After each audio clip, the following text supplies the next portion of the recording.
Bueno, retomamos entonces a partir de la página 41 en la función del escrito, los últimos dos párrafos, o sea, donde más o menos nos habíamos quedado. Dice así: la palabra referencia aquí solo puede situarse a partir de lo que el discurso constituye como vínculo.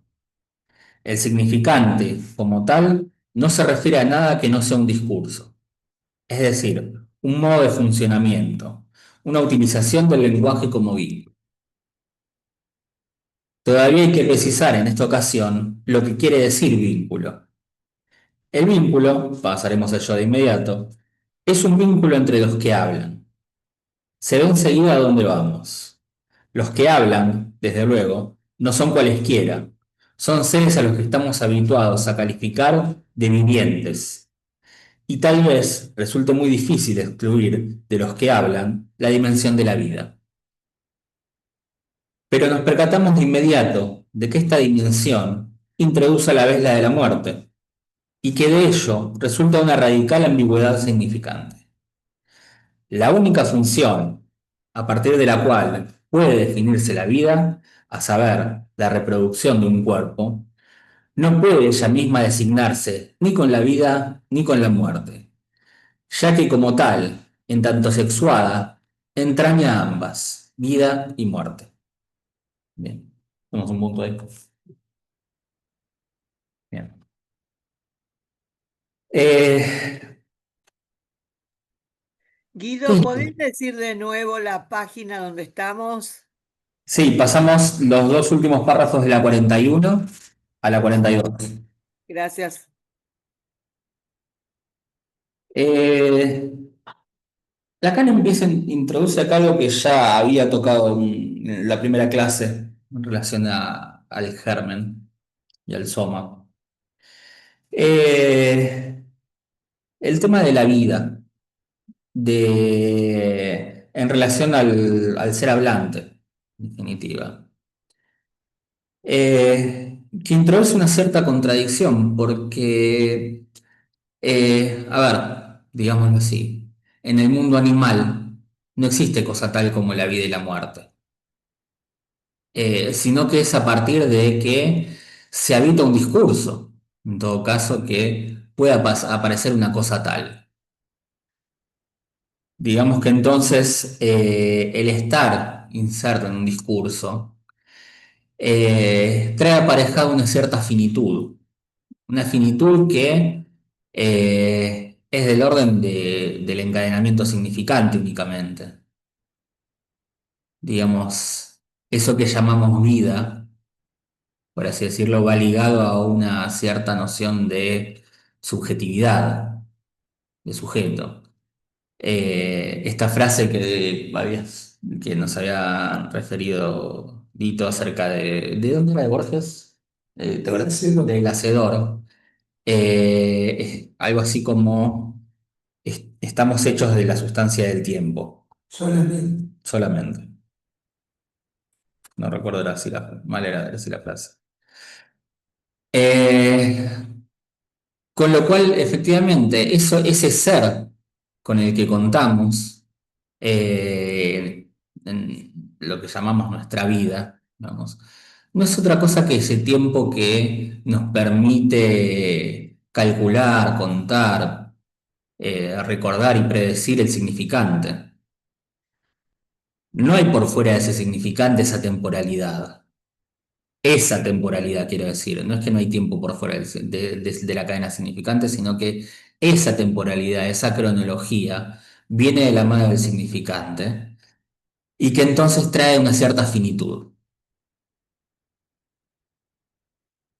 Eh,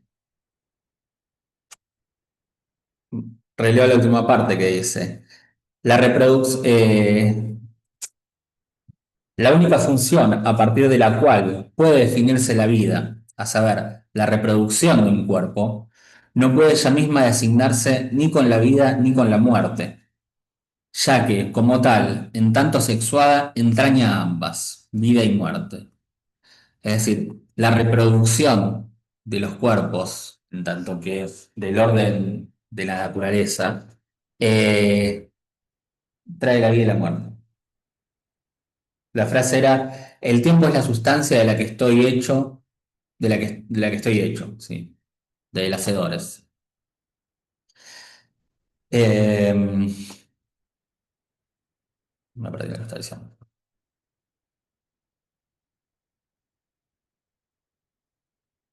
En ese sentido, quiero decir, esta frase era de Lacan también, ¿no? La del león. Sí, ¿Por qué el león o la leona? la leona.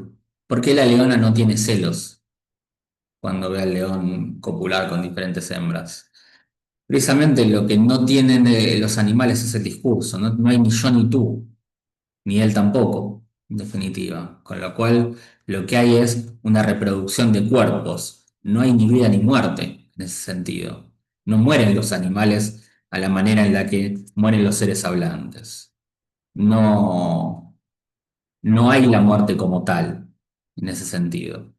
Lo que lo demuestra justamente, es algo que trabaja Lacan, creo que en radiofonía, si no me equivoco, es que el único animal que entierra los cuerpos es el hombre, y pone en la lápida un nombre y antiguamente aquellos objetos que habían sido objetos propiedad de esa persona, ¿no? Y eso ya muestra que la muerte no es lo mismo que lo que sucede en los animales, que el animal se degenera su cuerpo. Su cuerpo queda tirado por ahí y vuelve a la naturaleza de- como átomos, qué sé yo. Pero es claro que si hay una tumba es porque hay una idea de muerte, ¿no? Eh, De hecho, Lacan había trabajado con Codidier y uno de los textos de Codidier era el concepto de la muerte en Hegel. Y claro, la muerte como parte de un discurso es un significante que es un concepto último porque no hay nada que venga a significarlo, ¿no? Sí, un concepto límite. Como un concepto límite. Pensaba en ese sentido, sí, pues, digamos, así como ponemos tumbas, en las tumbas ponemos lápidas, digo, con inscripciones, Sí, también se ponen placas para indicar, no sé, una cierta administración durante un tiempo, sí, como queriendo capturar esa esencia de, no sé, presidente de tal a tal, a tal año, o la función que fuese, sí. digamos, darle un ser a eso. Eh, digamos, como ocupar ese nombre, ocupó ese nombre de tal a tal año, parecería ser lo que dicen las tumbas, en definitiva. Mm. Bueno, sigo un poco más. Ya nada más con acercarnos a la corriente del discurso analítico, hemos dado el salto ese que llaman concepción del mundo y que, con todo, debe ser para nosotros de lo más cómico que hay. El término concepción del mundo supone un discurso muy distinto del nuestro, el de la filosofía. Nada está menos asegurado, si se sale del discurso filosófico, que la existencia de un mundo.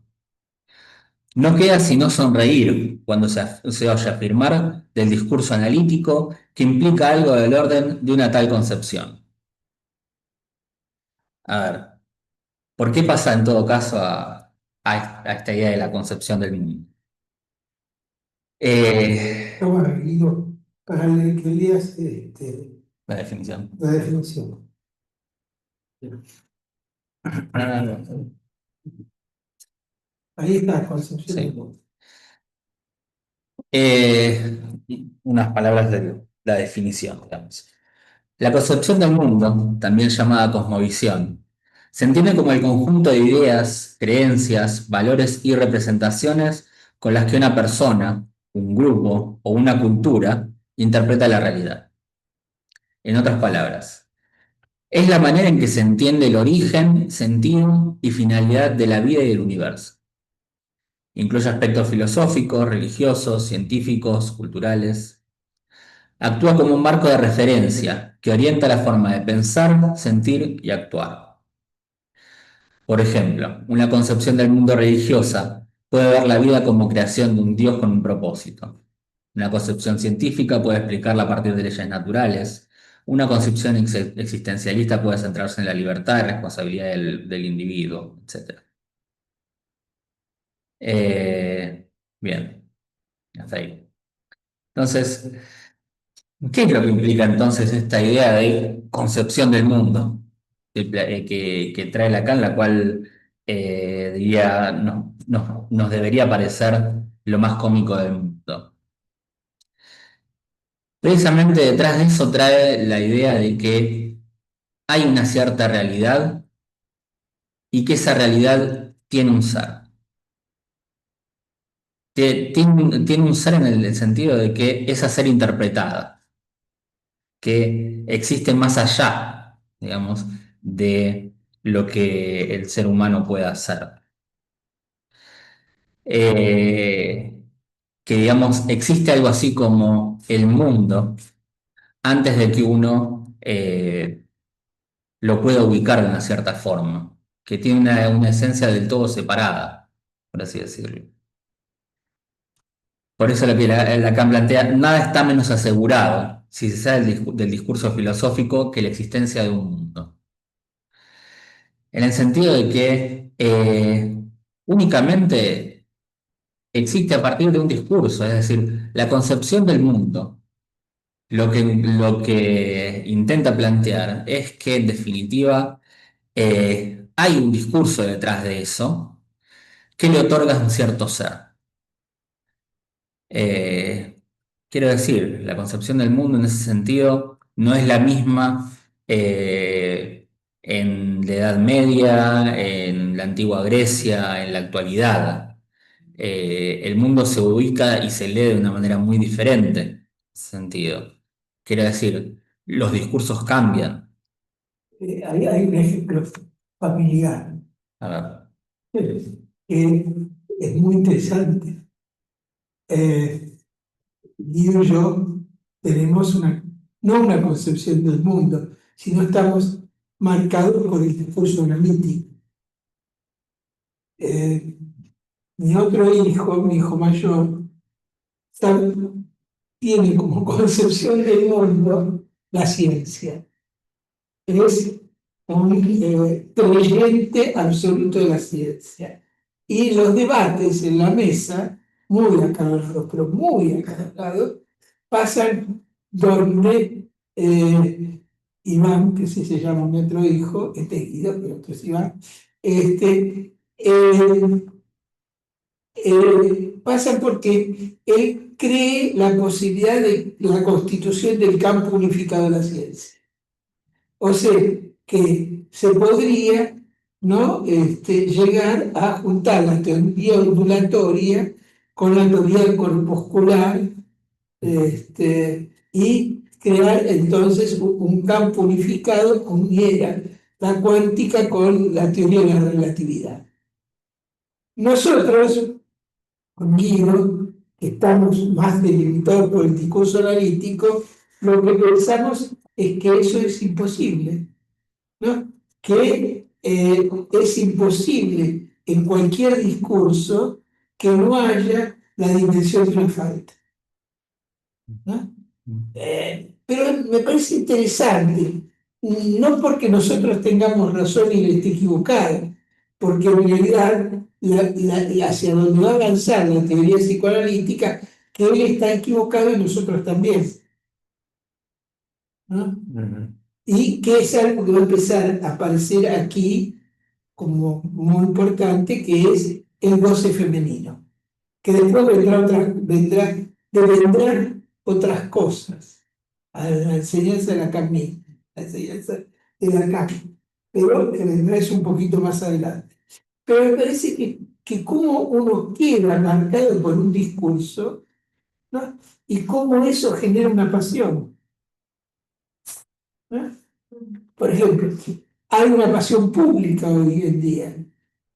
El Estado grande versus el Estado chico, ¿no? Y esto genera una pasión que son dos concepciones del mundo diferentes. Este,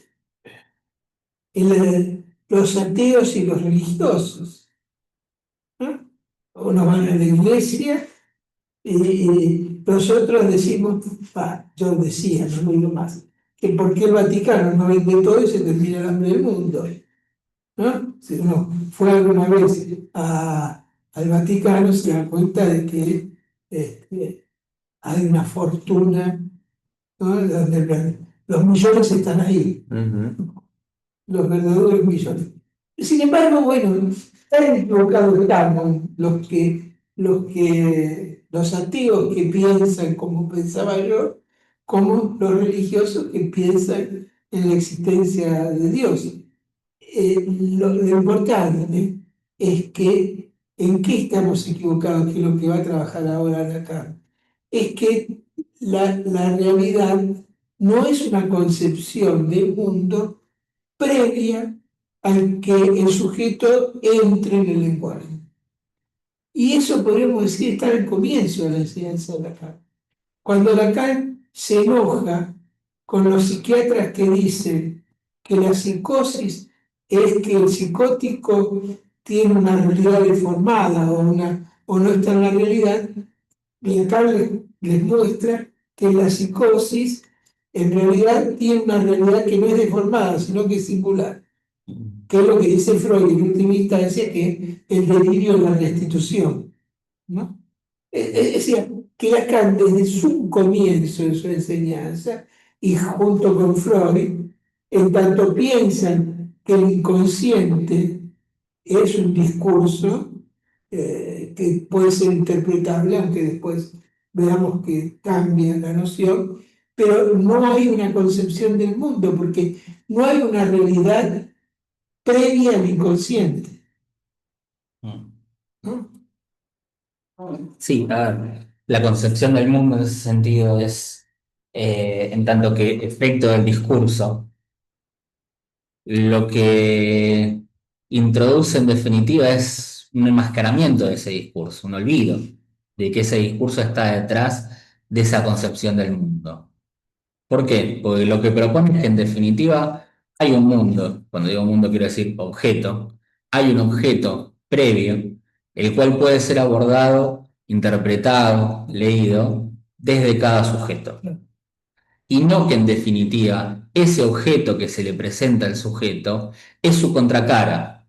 Digamos, hay un objeto ahí y se me aparece, se me presenta de tal y cual manera porque hay un sujeto del otro lado que lo está leyendo. Ustedes me van a ayudar. En el seminario de la angustia, si no me equivoco, Lacan, cuando dice el objeto A como real, habla de lo inmundo y no del mundo, ¿no? O sea, que muy tempranamente ya Lacan pensaba esto. Me parece que es importante ubicar para poder llegar a pensar si Lacan acá da un paso más de todo lo que él ya había construido en contra de la concepción del mundo. Yo creo que sí queda un paso más con lo que sigue, ¿no? Ahora Falta un vamos a poquito ver. que seamos así. Bien. La realidad, cuando dice Lacan, es fantasma, ¿no? La realidad quiere decir que el mundo fantasmático, ¿no? Y por eso es inmundo. Acá incluso lo que nos está diciendo es que no solo es fantasmático, es discursivo. El discursivo. Ese punto, ¿no? Que es la novedad. El mundo depende de que haya un discurso, entonces. Sigo. Decíamos, nada está menos asegurado, si se sale del discurso filosófico, que la existencia de un mundo. No queda sino sonreír cuando se oye afirmar del discurso analítico que implica algo del orden de una tal concepción. A ver, la leo de vuelta esta frase porque parece simplemente un equívoco, pero está planteando algo, está marcando un error grave. No queda sino sonreír cuando se oye afirmar del discurso analítico que implica algo del orden de una tal concepción. Pueden ser las dos cosas. Pueden ser que decir desde fuera que el discurso analítico sostiene algo de una concepción del mundo, pero puede ser desde dentro que el discurso analítico sostiene algo de una concepción del mundo, lo cual ahí sí estamos en un error grave, según nos plantea Lacan. Diré aún más, que se emplee dicho término para designar el marxismo también da risa.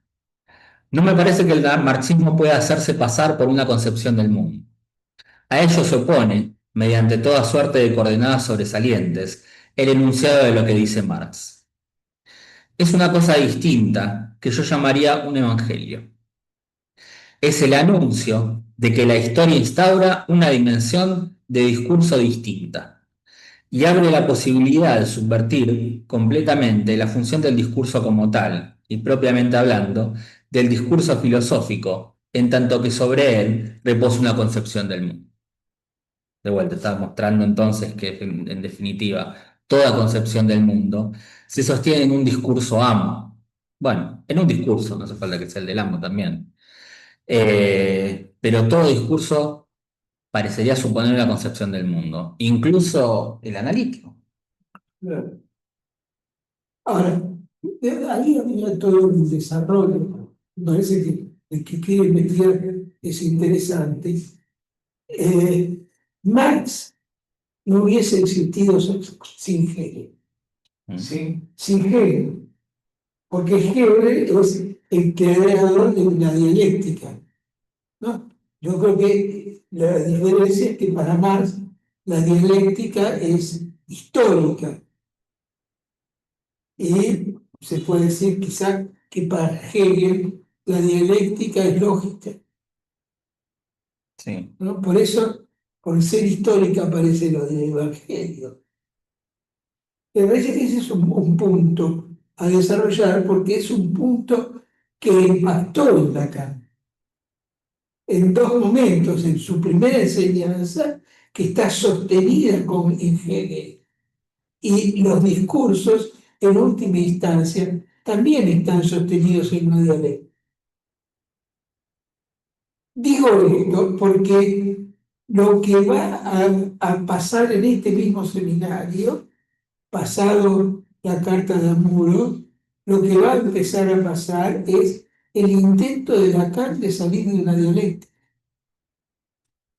Y que salir de una dialéctica es pensar el psicoanálisis no a partir de un discurso.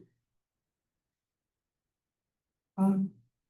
Y eso es duro,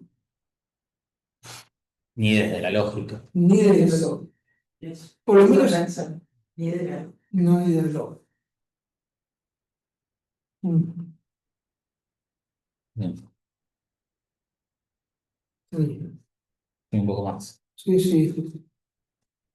Dice, de manera general, el lenguaje no es simplemente el campo donde se inscribió en el curso del tiempo el discurso filosófico, sino que resulta ser un campo mucho más rico en recursos.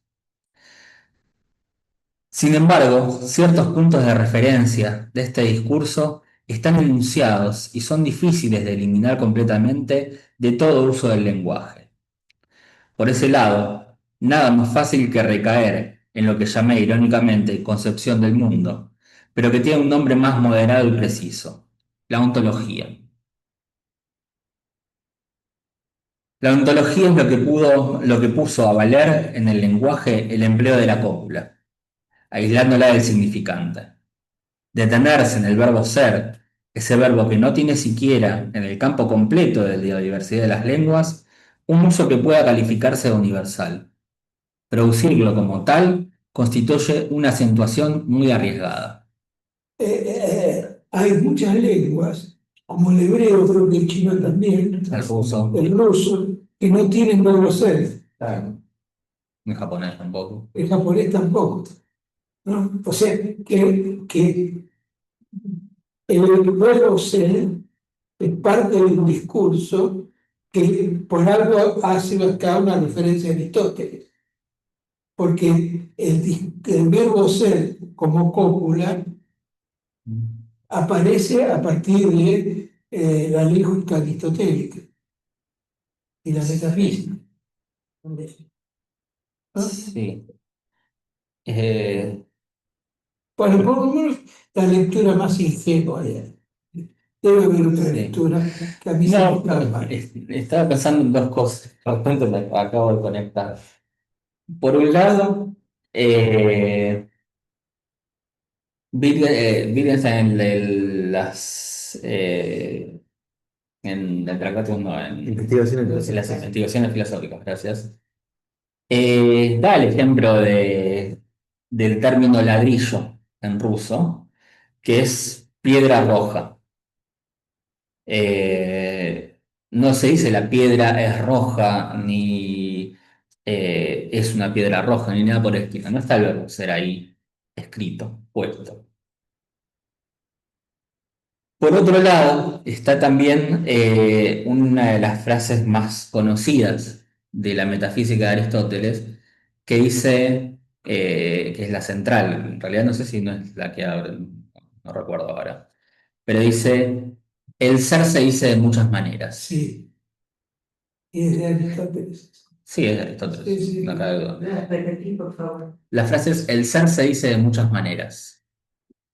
Que no sería diferente a la que Miller trae con Quinn, ¿Con cuál? con Juan, que es que el ser es el argumento de una función. sí. O en todo caso, el ser es una variable. Exactamente. Y eso es para todo X phi de X. Quiero decir, el verbo ser, la mayoría de las veces, es algo que hay que restituir, en definitiva, para que eso cobre sentido. A ver, el inglés es perfectamente entendible, sin embargo, no tiene un verbo ser, tiene el verbo to be que se nos confunde, o en todo caso, el ser y el estar se les confunde a ellos dentro del to be. En francés también. En el francés con el verbo être. No, el être y el avoir están separados. Sí, pero el de puede ser tanto. Claro, es estar, Ser y estar, sí, ahí también. Eh, pero a lo que voy es que en definitiva, eso ya está ahí. Digo, hay que restituirlo en tanto que se quiere hacer, forzar una traducción a decirlo en otro idioma. Pero se diga o no se diga, en tanto se está ya dentro de un discurso, esa cópula tiene su lugar. Tiene su lugar por más que el verbo ser no esté escrito. Quiere decir, el verbo ser, el lugar que tiene, es en el encadenamiento, en esta cópula precisamente, en el unir un término al siguiente, en el pensar que para todo phi hay algo que le corresponde, hay una variable correspondiente, phi de x, precisamente. Eso es darle ser, en definitiva. me parece que para que esto tenga algo que ver con la experiencia del psicoanálisis, un psicoanálisis puede sostenerse a partir de la cópula ser. De hecho, la formación en el inconsciente parece en eso. El sueño, la inyección de Irma, es el sueño donde encuentra Freud su ser psicoanalista o ser aquel que inventó, que pudo descifrar el enigma de los sueños, cosa que él pidió que se ponga en su lápida. En cambio, lo que Lacan va a poder, y que lo que sigue es muy importante mantener este dualismo, va a volver al ser algo absolutamente diferente del ser, que es la existencia, ¿no? Y sostener Lacan en el serie 1, Miller, en el serie 1 escribe ser barra tachada, o sea, que no hay ninguna posibilidad de igualar el ser a la existencia. El ser no da existencia.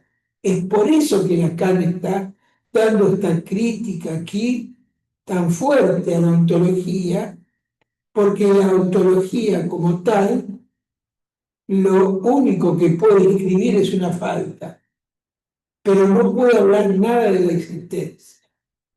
Y no es solamente Lacan, eso estaba en Hegel. En la lógica hegeliana, la existencia está negada para que exista el concepto, ¿no? Ser universal, Sí. ¿no? Por eso me parece muy Todo lo que importante. dijiste del ruso, del ladrillo rojo, dijiste allí que ya está ahí. Dice, cuando vos haces la diferencia, podemos eliminar la copia porque ya está ahí. Entonces me preguntaba, así que lo que Dito dice sobre la existencia está más del lado del estar, no del ser. No sé, es una pregunta, ¿eh? Eh, Cuando es- es como asimilar el estar al existir. Está ahí, dijiste vos. sí. Eh, Pasa que son bastante ambiguos en el sentido de decir ser, estar, etcétera. Eh, no quisiera que se confunda simplemente con un modismo de una manera de decir las cosas.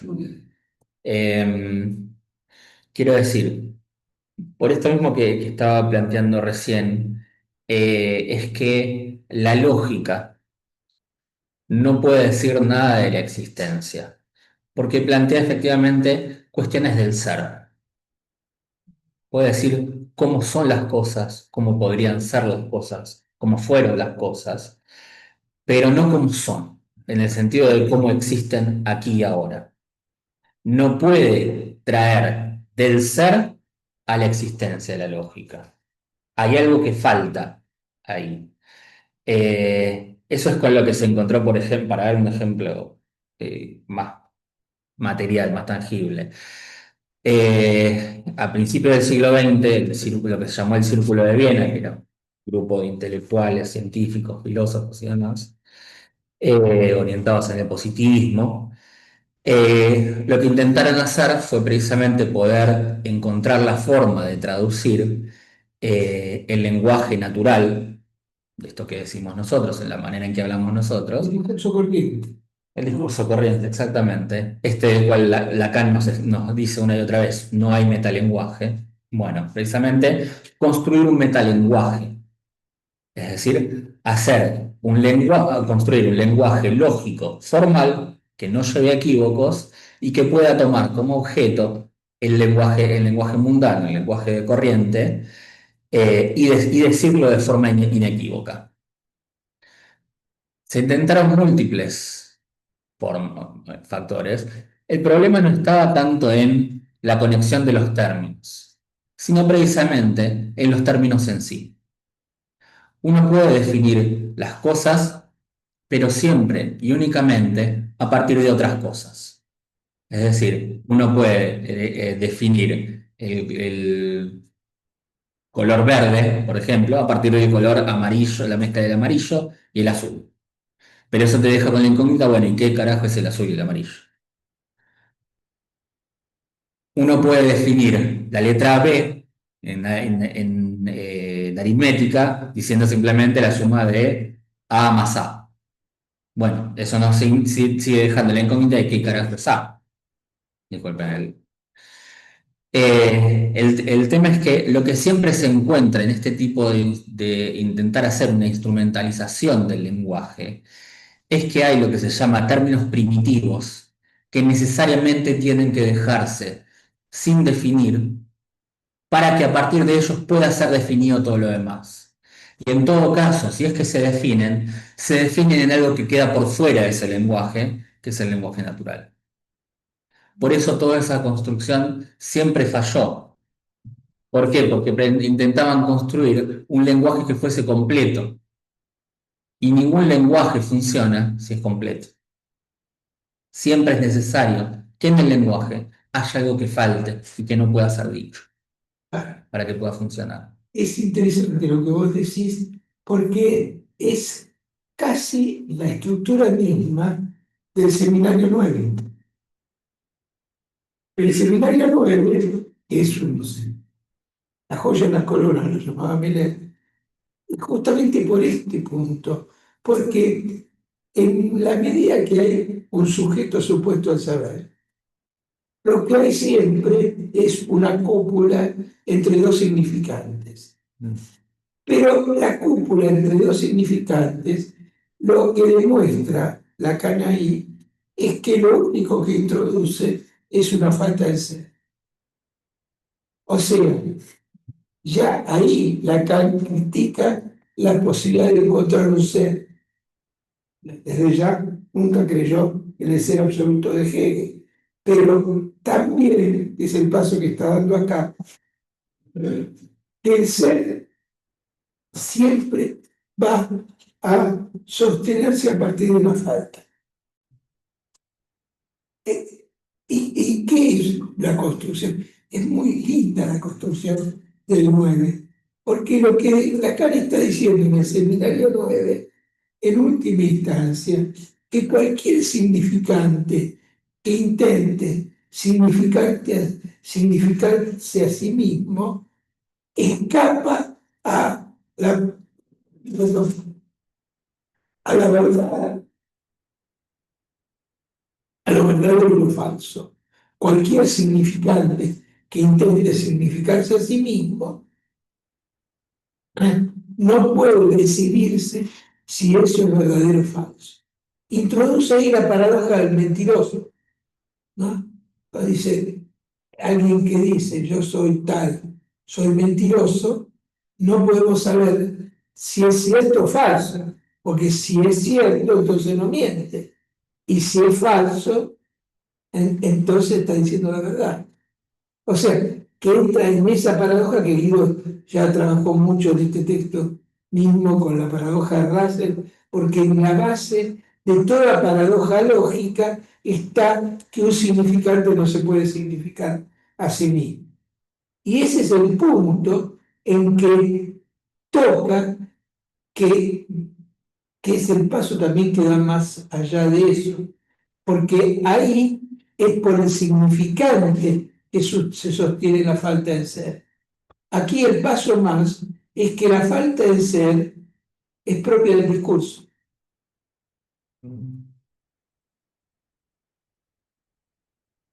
¿Sí? Lo que queda, y lo dejo como pregunta, es que en los discursos uno podría sostener que esa falta de ser, ese agujero que el lenguaje produce como falta de ser, está siempre conectado con el objeto A.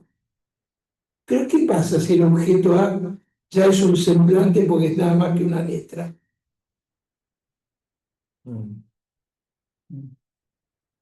No sé. Es una pregunta, ¿no?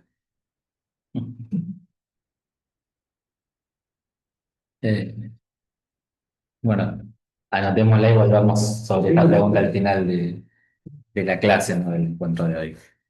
Me parece que quizás lo podamos hablar de otra forma también. Sí, al final de esto se puede leer de otra forma. Vuelvo al último párrafo entonces. La ontología es lo que puso a valer en el lenguaje el empleo de la cópula, aislándola del significante. Esa frase es importante, eso que remarca al final, que eh, el lenguaje, el empleo de la cópula, aisló al significante de la ontología. Es decir, que a partir de la cópula, ya lo que se borra es este significante aislado. Lo que aparece en su lugar es la ontología. Detenerse en el verbo ser, ese verbo que no tiene siquiera en el campo completo de diversidad de las lenguas un uso que pueda calificarse de universal, producirlo como tal, constituye una acentuación muy arriesgada. Para exorcizarlo, bastaría quizás afirmar que, cuando se dice de cualquier cosa que es lo que es, Nada obliga de ninguna manera a aislar el verbo ser. Se pronuncia es lo que es y podría asimismo escribirse es lo que es. Así, no nos enteraríamos de nada si un discurso, que es el discurso del mecer, no pusiese el acento en el verbo ser. Ahí cuando dice mecer, hace un juego de palabras entre el met, el amo, y el serme, por así decirlo, en vez de mecer. Ser yo, o yo ser.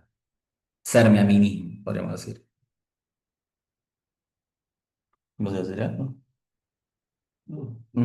Sí. Bueno, sigo.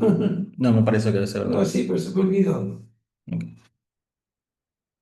Es ese algo que el mismo Aristóteles piensa dos veces cuando va a proponerlo, ya que para designar el ser que opone al toti esti, a la actividad, a lo que es, llega hasta emplear el toti eneinai, perdón. Lo que se habría producido si hubiese llegado a ser, sin más, lo que estaba por ser. Parece que se conserva aquí el pedúnculo, perdón, que nos permite situar de dónde se produce este discurso del ser. Sí, ya Es sé. sencillamente el ser de la bota, el de las órdenes, lo que habría sido si tú hubieses escuchado lo que te ordeno. Sí, No, me parece que lo que leíste al final, sí, que es que el ser es propio del discurso del amo, sí. ¿no? Yo dije, le decía por la pasada, si yo digo vaso, ¿sí? Se puede o escuchar el sonido no vaso, o decir que vaso significa aquello que puede contener un líquido. Mm. Las dos cosas están ahí. A mí me parece que la segunda cosa es algo que llevó a Lacan a decir que, en el seminario 9 también, que el psicoanalista no debe usar el sujeto supuesto al saber. En el que el analista no debe fomentar, podemos decir, el sujeto supuesto al saber. Esto ha sido muy duro, porque se ha pensado que la caída del sujeto supuesto al saber es después la transferencia a la escuela, donde la suposición está colocada en la escuela. Ahora, si nosotros lo empezamos a leer desde aquí, podemos coincidir con Lacan y con Miller en que el sujeto supuesto al saber no es nada más que el inconsciente freudiano, inconsciente que como tal corresponde al discurso del amo. Lo dice Lacan, ¿no? Mismo, para todo el discurso, para un discurso que fuera de lo real. Comienza la primera clase diciendo, el discurso del amo es el discurso del inconsciente. Bien, y después, cuando busca un discurso que fuera real, antes da una conferencia en Roma, la 13, pero una se llama la méprise del sujeto supuesto al saber, que se tradujo como equívoco, pero Miller acentúa que méprise no es equívoco, sino es engaño, el engaño del sujeto supuesto al saber. Me parece que este punto es muy importante porque tiene que ver dónde está el engaño del sujeto supuesto al saber. Y el engaño está en que el sujeto supuesto al saber no deja de ser una búsqueda ontológica. ¿Mm? Es decir, que a través del deseo voy al análisis para buscar y pensar quién soy, ¿no? Yo le pregunté a la inteligencia artificial si me podía decir cómo podría llegar a saber quién soy. Y la contestación fue muy interesante porque me dijo, usted me hace una pregunta, me hace una pregunta muy difícil, o usted no recuerda.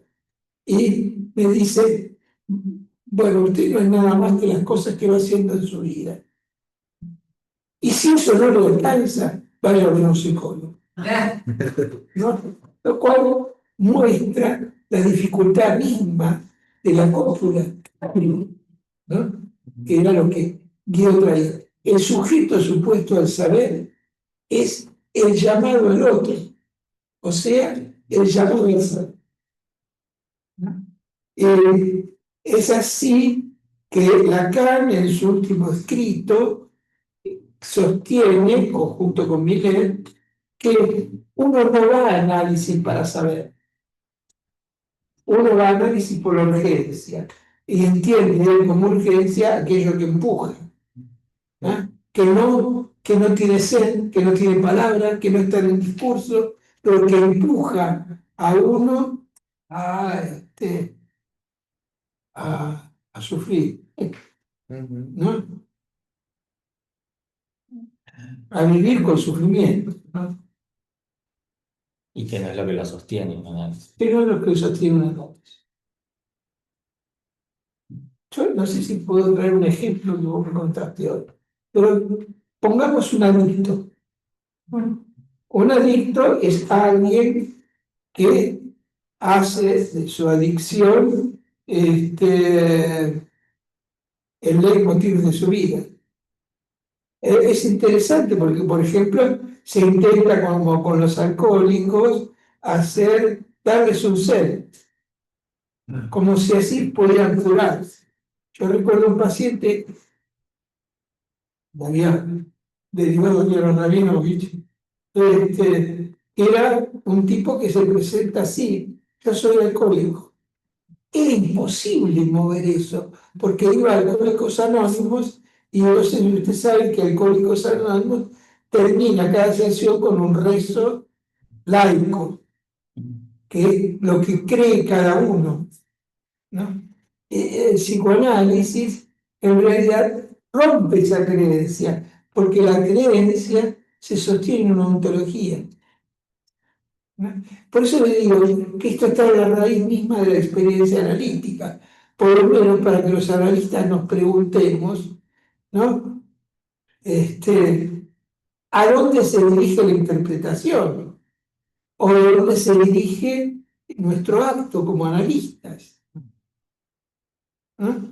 Y me parece que este cambio que aparece con el engaño sujeto supuesto al saber, el pensar que el sujeto supuesto al saber es el inconsciente, es el comienzo mismo de otra forma de pensar el psicoanálisis, donde el psicoanálisis ya no responde a ninguna hermenéutica, ni siquiera a la hermenéutica del inconsciente, que Lacan escribe con la fórmula de metáfora y metonimia, ¿no? Y que el psicoanálisis apunta a otra cosa, que es algo que se acerque a una ontología que sostenga un saber. El saber siempre es ontológico. Y recordaban una frase de Miller que es muy importante para mi gusto en este contexto, que el psicoanálisis no es una ética, sino una pragmática. Y la pragmática está en juego el saber hacer y no una ética que supone Saber lo que se debe hacer. saber lo que se debe hacer, ¿no? No es casual entonces que en la primera clase Lacan haga una referencia a la ética y que uno puede decir que gran parte de ese seminario es rectificar el seminario 100, ¿no?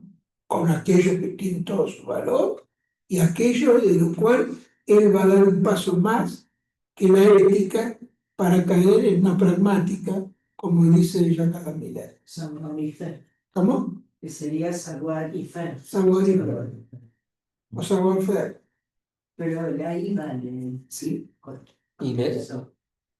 sí, me parece, estoy de acuerdo, detalle, pero que precisamente la I lo que marca es un lugar, saber hacer allí, en el sentido de que no es un saber que se sostiene en el tiempo, sino que es, me parece, que trae el lugar del instante, Sí, del son inesencial. ustedes dos. Eh, bueno, voy a hablar la última que cambiamos. Sí, ¿hay alguna pregunta? Porque esto es Sí. bastante complejo. A nosotros nos rompió la cabeza y posiblemente se nos escapen muchas cosas y por ahí ustedes escuchándonos se preguntan y que nos pueda ayudar a reflexionar.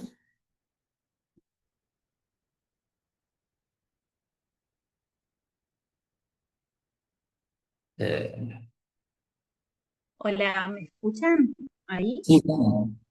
Sí, disculpen, estoy sin cámara porque si no los escucho cortados. A mí me había surgido una pregunta incluso de la clase anterior, eh, que un poco me la había anotado porque me lo preguntaban, un poco ustedes ahora lo comentaban, esto de pensar el significante y que no tiene ninguna relación con el significado, ¿no? Es decir, que lo viene trabajando ahí y pensaba un poco de cómo cambia la experiencia analítica, el hecho de que el significante no tenga nada que ver con la significación. Es decir, esto de lo que hablábamos de la asociación libre, si ya no tiene que hacer aparecer la significación inconsciente, cómo cambia con este nuevo significante, cómo pensaríamos la experiencia analítica. Como que me lo pregunto porque no sé, no tengo una respuesta, digamos, pero sí me surgió esa pregunta. Porque si te es útil, si estás de acuerdo o estás en desacuerdo. A mí me parece que todo el tiempo hay algo que a Lacan se le mezcló con la lingüística de Saussure. Tal es así que él toma Saussure divide el lenguaje en dos, habla y lengua. Y en la lengua él dice donde se puede hacer un campo científico y crear un algoritmo que Lacan modifica con su experiencia freudiana y lo hace también el algoritmo del inconsciente. Pero ahí, pese a que es una incógnita, como la significación o el sentido están en relación con el significante, porque la barra que sitúa Lacan dice es resistente a la significación. Y eso es un cambio muy fuerte en relación a Saussure. Para Saussure, la barra no es resistente a la significación porque la significación está primero por encima, ¿no? Y en realidad es el signo que se juega, que es como la relación de dos caras y una misma moneda, la significación y el significante. El que rompe eso es Lacan, crear un algoritmo que llama susuriano, pero es el algoritmo lacaniano. ¿Por qué hace eso? ¿Por qué llama instancia de la letra y no lo llama instancia del significado? Y es claro que en Lacan se juega todo el tiempo el tema del habla. ¿Por qué? Porque la práctica analítica se sostiene en decirle a una persona que hable lo que le venga en mente y no incluya las niñerías que se le pueden ocurrir. Es el término niñerías con el cual me gusta traducir Betis, no necedad como está en el seminario de él. Claro, eso está en la dimensión del habla, ¿no? Entonces, Lacan se encuentra que la lingüística, con su separación susoriana, no responde a las razones de Freud, ¿no? Y este es el primer cambio que hay. El segundo cambio, porque ahí digo por qué, porque todavía Lacan va a sostener que las operaciones lingüísticas, retóricas, que son la metáfora y la metonimia, esas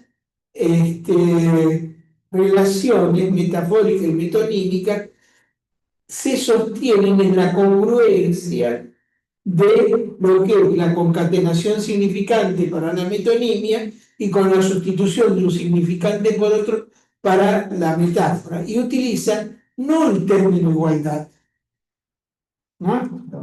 Sino el término congruencia. ¿Qué quiere decir? Que son operaciones diferentes con el mismo resultado.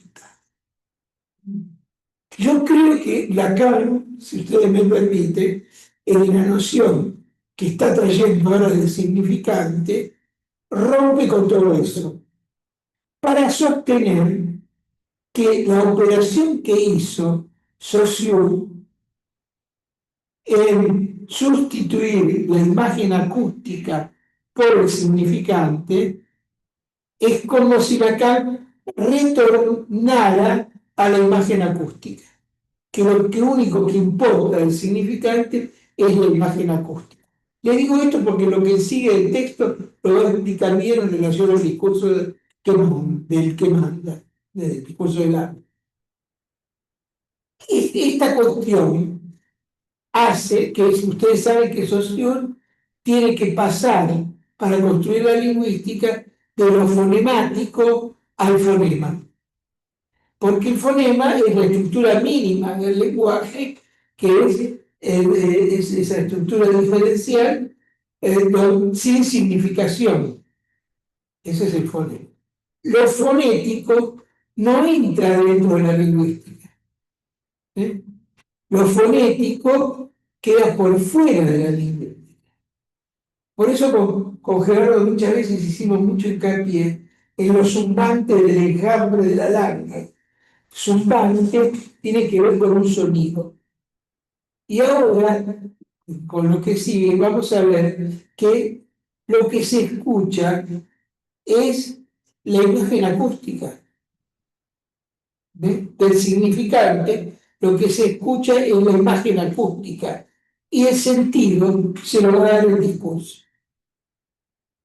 Me parece que este es el punto que inclusive lo lleva a Lacan en uno de sus últimos escritos, que es la conferencia sobre Joyce, que está en los otros escritos. Lacan define el hombre, que juega con el hombre, es phonetic, ¿no? No del fonema, sino es como Phonematic. Phonematic. Phonematic dice. Claro. Entonces, la central en el hombre, en tanto es el único animal que goza, que es un cuerpo que goza, porque es un cuerpo que es sensible a esa imagen acústica. ¿Sí? Me parece que por eso Lacan puede, antes de, creo que, dejar caer la pulsión, decir que la pulsión es el eco en el cuerpo del hecho que hay un decir, donde el decir vale por el eco, no por la significación. Frase muy repetida del seminario 23, pero sacar las consecuencias de esta frase está muy en el camino de esto que estamos viendo. Perdón que voy y vuelvo en la obra de Lacan, pero me parece que es la única forma de leerlo. ¿Qué te pareció? Sonia. Sonia. ¿Bien? ¿Qué? Sonia. Sonia, ¿qué te pareció? Ahora me tengo que decir algo. No, sí, con esta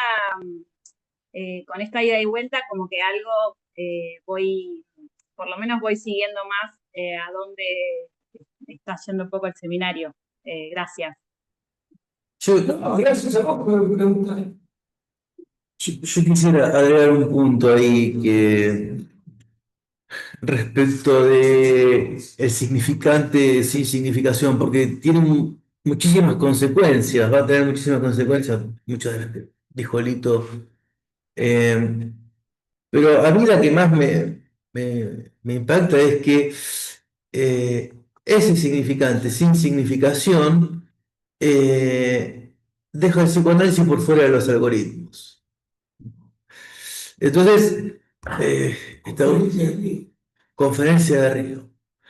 Entonces, quiero situar ese punto, no avanzar mucho, pero para marcar esto que me parece esencial, que se me confundió siempre y recién ahora se me empieza a aclarar, la diferencia entre idea de Lacan y la letra.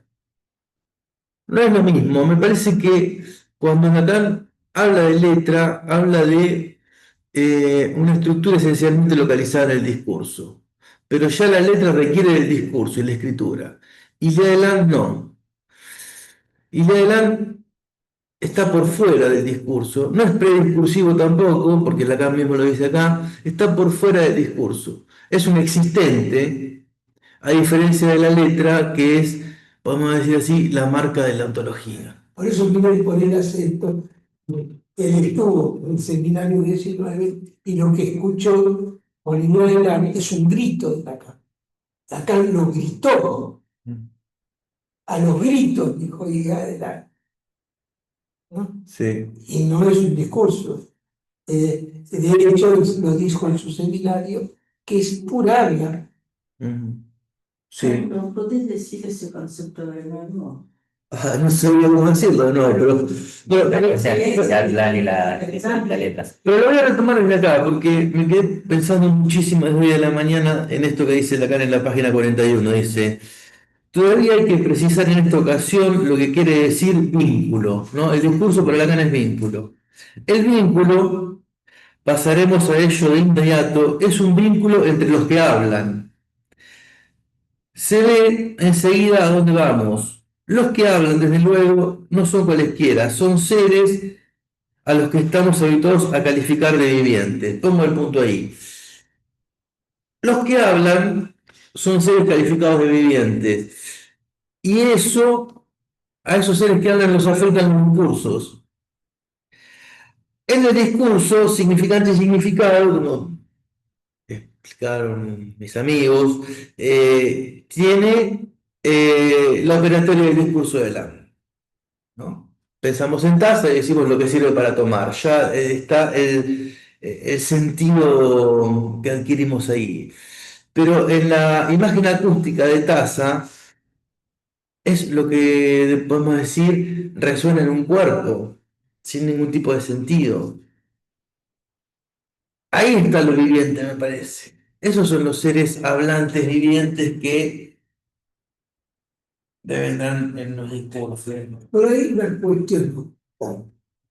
Pues lo que hay que corregir no corregir. No, Dejémoslo. no. Pensemos que Lacan, ¿por qué pasa del ser hablante, que es lo que está en juego acá, al parler? ¿No? Y pasa justamente por esto, porque el ser hablante supone que hay un discurso del que habla. En el parler, no. El parler es por hablar, se es, digamos, aunque no se puede traducir un neología.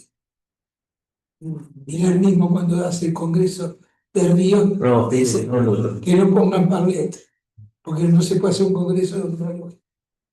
Pero sí se puede comparar de por qué en este seminario Lacan habla del ser hablante y no del parlet. ¿Qué pasó de ahí? No lo voy a decir yo ahora, pero sí, por ejemplo, que esto me costó no, porque fue con alguien que quiero mucho, no voy a decir el nombre, pero que es un psicoanalista famoso y muy argentino, y muy buena persona, al que aprecio profundamente. Tuve una discusión en este punto. por suerte, la mujer que también es psicoanalista me ayudó, y los dos tratamos de convencernos que ser hablante no es lo mismo que parlante, ¿no?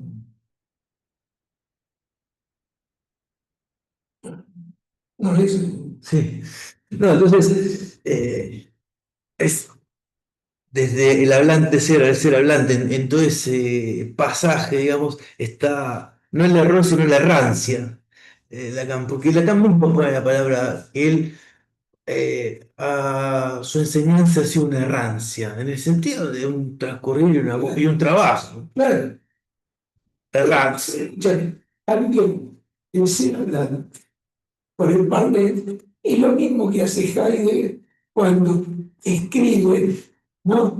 Primero ser y tiempo, y después rectifica su teoría con tiempo y ser, ¿no? Un poquito de eso. Sí, es un cambio, su lectura.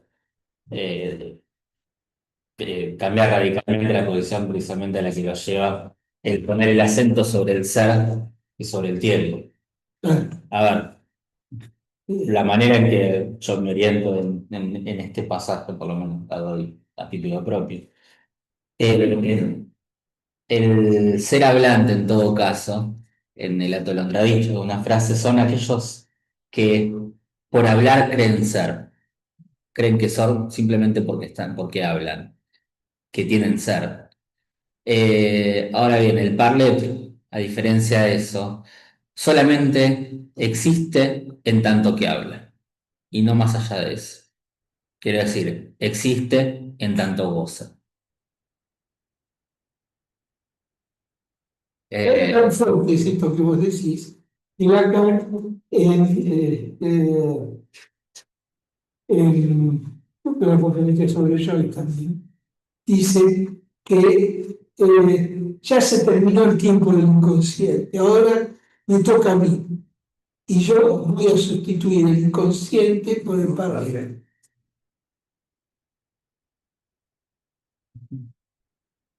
no es lo mismo. No es lo mismo. Y más, es lo que va a insistir, que a él le gustaría que terminemos con la palabra inconsciente y usemos la palabra parletre. Bueno, Miller creo que era en la teoría, no en la teoría de Turing, no me recuerdo en qué conferencia era, que no sé si era en el inconsciente del cuerpo hablante mismo incluso, que él creía que la clínica del Parlet, bueno, entonces analizar el Parlet es lo que venimos haciendo ahora, solo que, Simplemente no que no estamos haciendo. sí, solo que aún nos falta saber decirlo. Claro, exacto, eso es una conferencia de Buenos Aires, Como, ok, tengo que acordarme las conferencias cuál se usa mucho. la de vos. Eh, pero bueno. Pero saber decirlo no entrarías en el discurso, nuevamente. No, No, no es lo mismo decir, el decir que el dicho. El decir precisamente está, si querés, así como para Saussure el habla estaba por fuera de la lengua y no se podía hacer ciencia sobre eso. El decir está por fuera del discurso, que es el lugar del dicho. Ya, no es lo mismo el dicho que el decir. El decir es, por decir así de alguna forma, es el orden de lo performativo, es el orden del parlante. El dicho es del ser, del sujeto. y en la conferencia sobre el doble Y de Miller se sostiene en este punto, ¿Sabes? ¿no? En la enunciación nada tiene que ver con la denuncia. Ah, sí, sí. Hay que tener cuidado al principio, por lo menos, cuando traduce dicho y decir medio indistintamente. En el francés, en la versión en francés está bien diferenciado uno y otro. Yo digo, cuando empiezan en decir en el de la enunciación, Claro. ¿no? Ahí, al darle explicación, ya entras en En- el dicho. No, porque no das explicación. Ah. Desde el punto que a vos, Por que eso, sos tanto, que no hay explicación. por eso es del sinsentido, Sí, claro. ¿no? Exactamente. Esto que traía Carlos en relación al sonido Sí, me recuerda esto lo cultural, ¿no? Ya del orden de lo cultural. No, de la- ¿sabes por qué? Porque son los fonemas maternos Ah, de cada lengua que están en juego. Lo que hace Joyce con su escritura, lo hace con fonemas de distintas lenguas. No hay nada natural ahí. Es el ejemplo mismo de un decir sin dicho. pero no cultural, decís. No, no es cultural. Sí, está- No, si lo cultural tiene más que ver con el ruido, sí, pero con el ruido del cuerpo, ¿no? Aquí no se saca, no sale lo fonemático, y lo fonemático es una forma de organizar la lengua, no el lenguaje, el alma, perdón, el alma, ¿no? En la división susuriana, lo fonético queda del lado del alma. O sea, que vemos como ¿no? Está cambiando Lacan, lo que Santo insistió en la instancia analítica. Por eso hay que ver Lacan con Lacan y Lacan con Freud, así como también después a Lacan con Joyce. Bien. ¿Alguien más quiere aportar algo? Ya estamos en los últimos minutos. Le están pidiendo si podés retomar para la próxima la diferencia entre letra y imagen acústica. Bueno, Es lo que voy a contar, es la diferencia entre letra y imagen acústica. Pienso un poco más, ¿Eh? lo pienso un poco más, pero da para mucho, me parece. bueno, Eh, sí. viene a aclarar mucho. Sí. El texto aclara mucho lo que pongamos todos. Después también quería retomar estas dos expresiones de Aristóteles, el toti el toti eneinai, que son centrales en su metafísica, eh, pero que vale la pena que pongamos en claro qué es lo que está trayendo ahí Lacan de Aristóteles, pues de lo que va a continuar hablando más adelante. Fundamental. Bueno, Bueno, nos vemos nos vemos en una semana que viene. Que tengan buena semana. Gracias. y a los paisanos, Casamea, Samea. Tobá. Nada, yo si no pudiste